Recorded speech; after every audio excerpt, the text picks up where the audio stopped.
Kan kita nggak melupakan, itu kan hobi kita. Masa kita harus memaksa masuk budaya Indonesia ke budaya orang lain gitu. Maksudnya nanti jadinya mix and match-nya nggak cocok, malah kena hardik lagi.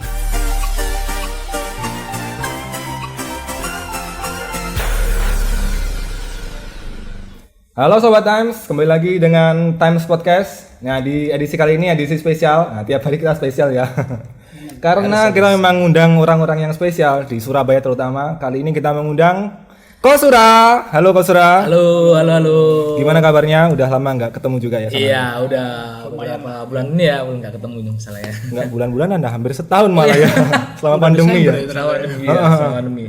Gimana ini kabarnya? Terus mungkin dari Sobat Times ada yang belum tahu masalah Kosura. Kosura itu komunitas apa sih? Cosplay Surabaya kayak gimana? Dijelaskan sedikit mungkin.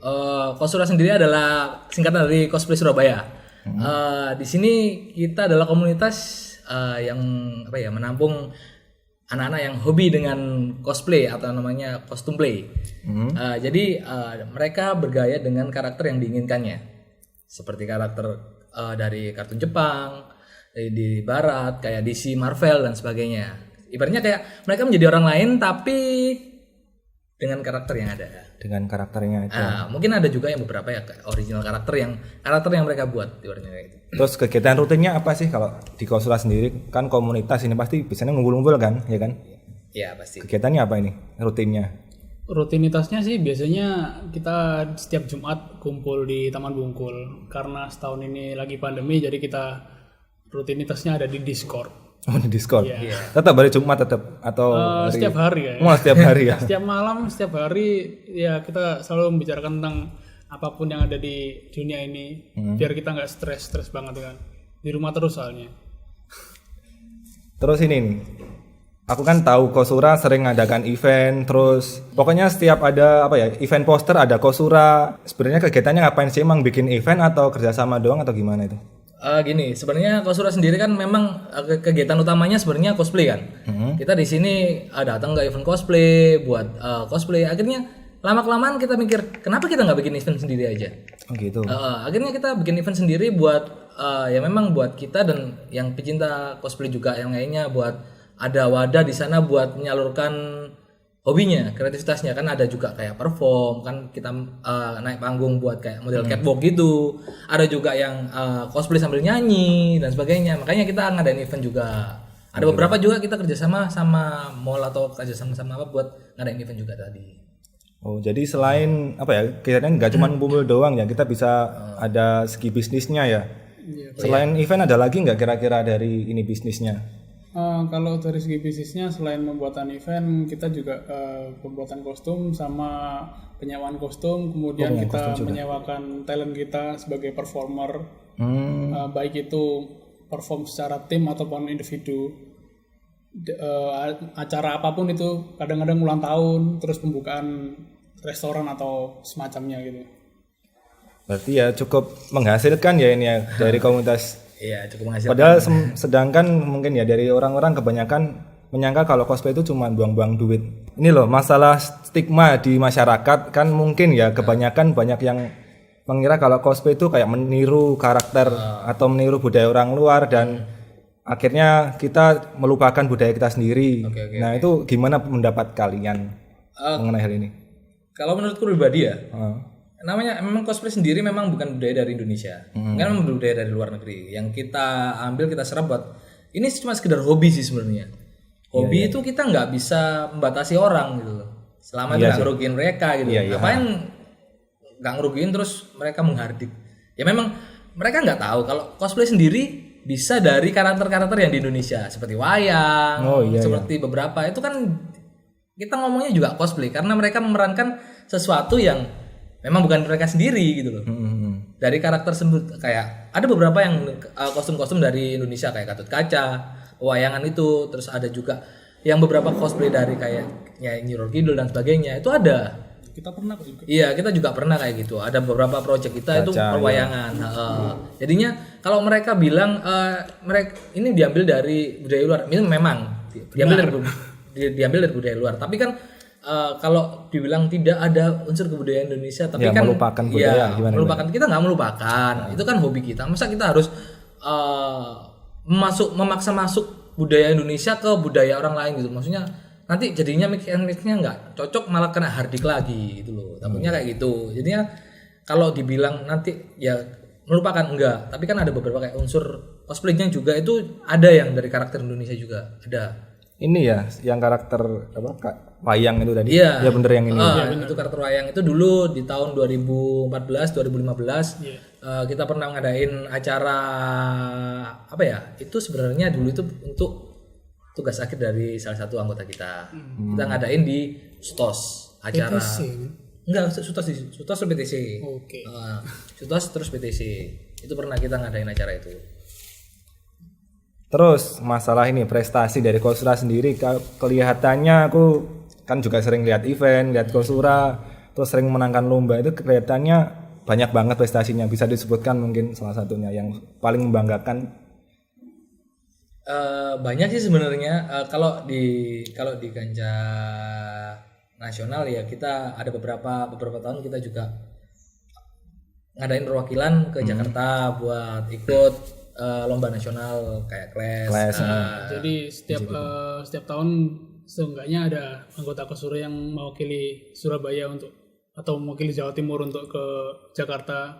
Terus di Jakarta itu lomba lagi untuk mewakili ke Jepang. Cuma ya Ke Jepangnya. Di Jakarta tuh sangat susah sekali. Iya, buyar. Biasanya orang ini ya Jawa Timur memang belum belum pernah. Belum rezeki lah gitu ya. Rezeki mungkin habis pandemi ini mungkin ya nanti ya. Amin. Nah, kita doakan aja mungkin dari orang-orang Jawa Timur bisa. Kalau prestasi terakhir ini ya kemarin tahun 2020 Desember akhir ini bisa berhasil lolos sampai ke Jepang. Ini kemana itu kemarin tuh? Ke Hiroshima ya. Hiroshima ya. Si Joja sama Dio ya. Kan gara-gara tahun 2020-nya itu pandemi akhirnya nanti diundur. 2019 itu. Iya, 2019 bulan apa ya? Bulan Desember. Enggak bukan Desember. Bulan November kalau bulan Oktober itu ada acara, ada event. Itu kan yang menang bakal maju ke Jepang ya. Buat perwakilan Indonesia buat ada acara event di Jepang di Hiroshima. Ya kalau ngomongin prestasi, satu-satunya prestasi yang belum kita raih berarti njebolin yang kelas ini sih. Iya, tinggal Clashnya baru ya. Harus ke Jepang nanti. Tahun depan setelah ini pandemi berakhir. Semoga. Nah, sebenarnya kan kita ngelihat kan kalau cosplay sendiri bisa membanggakan Indonesia juga ke tingkat internasional ya, ke Jepang. Nah, terus support dari pemerintah sendiri gimana? Ini kan kalau kita lihat sendiri bisa membanggakan, tapi dari pemerintah gimana? Bisa dilihat apa enggak ini hal-hal membanggakan seperti ini? Sebenarnya bisa dilihat. Kita pernah juga diundang sama pemerintah Kota Surabaya buat ikut memeriahkan ulang tahun dari Surabaya. Kan ada kan pernah ada juga kayak jalan sehat, bukan jalan sehat ya. Apa ya, kayak parade gitu loh. Parade kita juga diundang ke parade buat dari Tugu Pahlawan ke Balai Kota. Kita ikut beberapa acara dari Pemkot sendiri. Memang ada kadang ya kita sendiri kan memang nggak bisa prediksi, dan Pemkot sendiri juga nggak gimana ya, kalau support itu supportnya dengan cara yang lain, mungkin dengan kita diundang dengan masuk acara-acaranya gitu. Ngisi-ngisi stand di acara-acara. Ada beberapa kok. Dulu pernah di Car Free Night juga tahun 2015 itu Car Free Night suruh perform. Terus habis itu ada acara apa gitu di Balai Kota Surabaya. Itu kita juga diundang sama pemerintah. Ngikut sama ini sampai ada yang pingsan. Iya. Yang kayak kelas perwakilan Indonesia ke Jepang itu pernah nggak sih dapat support dari pemerintah? Belum ya? Belum kayaknya. Belum. Nanti mungkin harapannya harapannya nanti pemerintah nge-support di bidang cosplay ini buat lebih maju, bisa mengharumkan nama Indonesia dengan bantuan juga dari pemerintah. Ya untuk sementara ini kan mayoritas autodidak semua dari peserta-pesertanya. Nah, ini kita nggak afdol kalau ngundang cosplayer tapi kita nggak tahu karyanya secara langsung ya. Kita mungkin bisa memperlihatkan hasil karya, mungkin propsnya mungkin bisa diperlihatkan ini, ke Sobat Times. Salah satu contohnya, salah dua contohnya ini ada props dari kita bikin sendiri. Kebanyakan props atau properti atau kostum itu kita bikin sendiri mayoritas. Tapi kayak wig, kayak ada beberapa properti yang lain itu memang kita beli. Kayak bikin sendiri kan memang kita nggak bisa sih produksi sendiri. Masa kita Dulu produksi sendiri dulu. Iya pernah siapa? Iya, pakai tali rafia dan lain-lain. Iya pakai tangan dulu. Zaman gak enak yang mesti. Iya, Iya, itu zaman gak enak, belum zaman ada. ya mungkin itu zaman-zamannya belum apa ya gimana ya. Kita nggak tahu Kita tentang belum PO-POan ke luar negeri dan semacamnya. kita kan harus bikin sendiri kalau dulu. Jadi akhirnya wignya seadanya dari Terravia. Kalau nggak gitu semprot sasa atau apa itu. Wah Iya. itu. Semprotan Dulu itu pakai Tahun langsung berapa itu ya, rambut biasa langsung disemir sama sasa sama terus di gel sendiri. jadinya tuh ya autodidak. Tapi Malah nggak setelah pakai kita tahu yang namanya wig, akhirnya kita beli wig. Ya kita menemukan peradaban lah.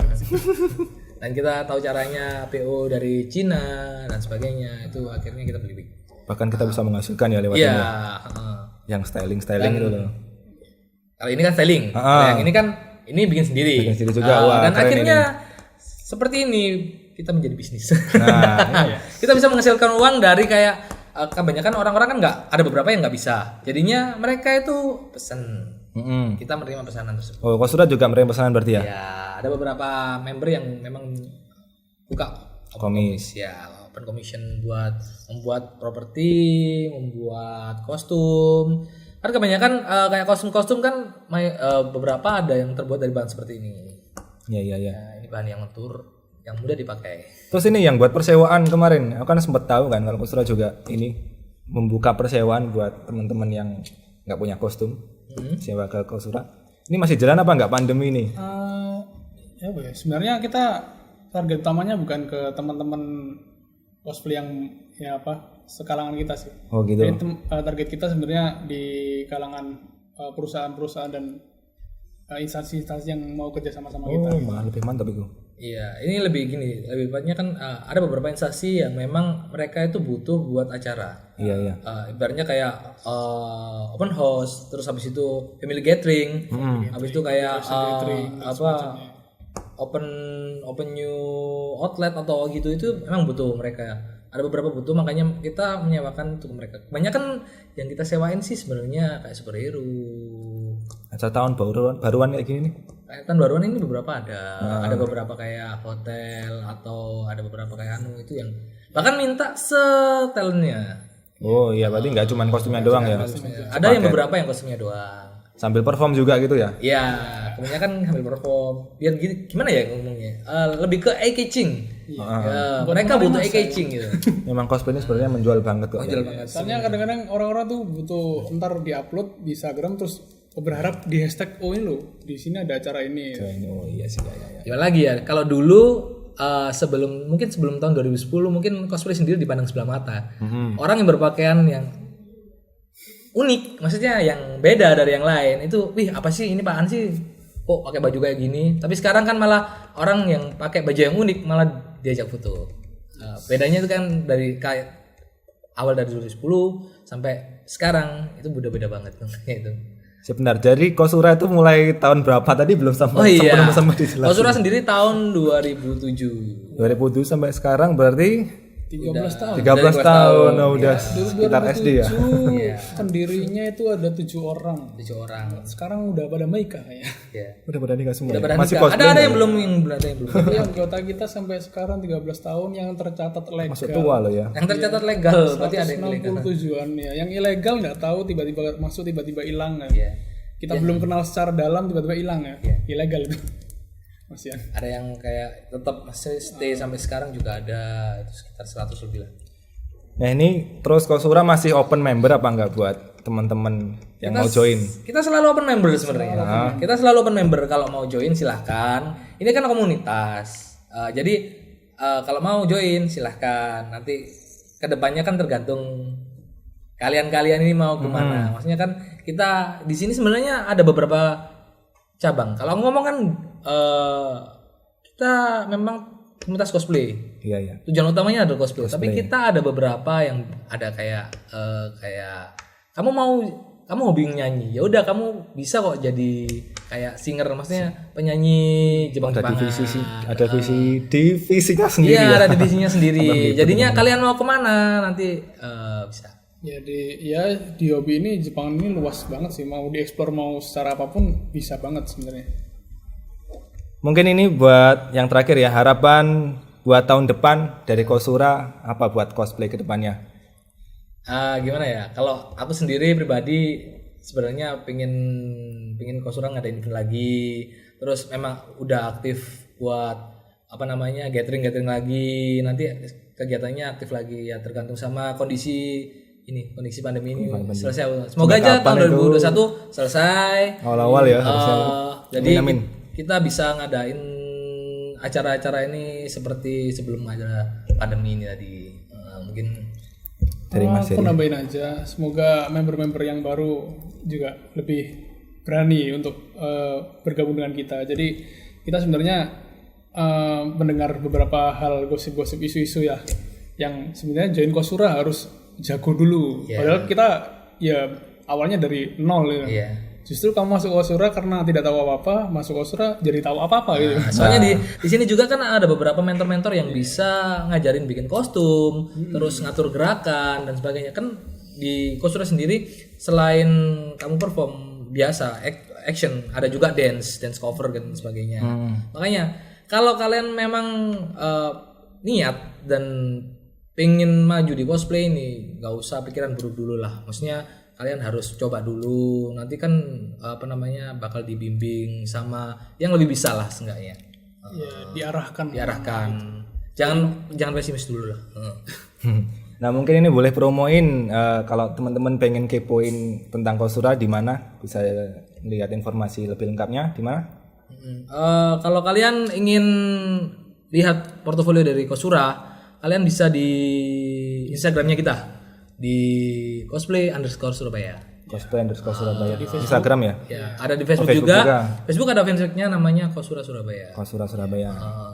Jadi kalian kalau mau tanya-tanya, kalau mau join atau kalau kalian cuma pengen, Kak, aku pengen kostumnya dong, beli di mana dong? Gak apa-apa, tanya-tanya aja di sana. Kita bakal welcome. Nggak usah takut. Gak usah takut, gak usah malu. Ya emang begitulah bersosialisasi ya. Oke, terima kasih Kosura udah menyempatkan waktunya di podcast kali ini. Sampai jumpa buat di next podcast di Times Podcast. Terima kasih.